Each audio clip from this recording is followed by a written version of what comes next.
In today's video, I'm going to teach you how to create a new board on monday.com. This guide will walk you through each step, helping you understand the process and use your new board effectively. Let's start by heading over to the dashboard of your monday.com account. Once you're there, you'll want to locate and click on the Workspace tab. This is a crucial part of the navigation as it helps you organize different boards and tasks within your team efficiently. After you click on the Workspace tab, direct your attention to the plus icon. This icon is your gateway to creating new projects and boards. Consider it your starting point for a new organizational adventure. When you click on the plus icon, a submenu will appear. In this menu, select Board. Now you're faced with two choices. You can either create a brand new board from scratch or start with a template. For today's session, we're going to focus on creating a new board from scratch, giving you complete control over every detail. As you take the next step, you will need to enter a name for your board.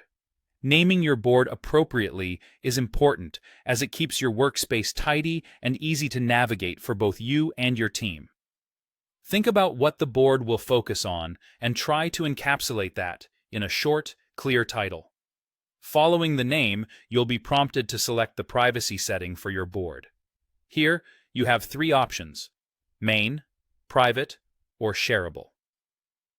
Main boards are accessible to everyone in your workspace, making them ideal for company-wide projects.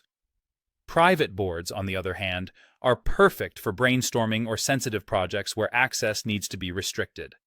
Lastly, shareable boards are designed for collaboration with external partners outside your regular workspace, providing a flexible option for client interactions. Once you've made these decisions, it's time to determine what you'll be managing on this board. Monday.com offers a variety of categories to choose from, depending on the nature of your project. These could include items such as campaigns, creatives, budgets, leads, clients, employee projects, or tasks. Identifying what you're managing will help you set up your board's structure and workflow accordingly. Finally, with all these elements in place and your selections made, go ahead and click on Create Board. And there you have it. You've successfully created a new board on monday.com. From here, you can begin customizing it further, adding columns, assigning team members, and setting up your tasks and timelines.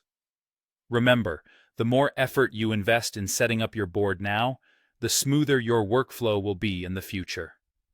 Thanks for following along. We hope this video has been helpful in guiding you through the process of creating a new board on monday.com. Happy organizing, and see you in the next video.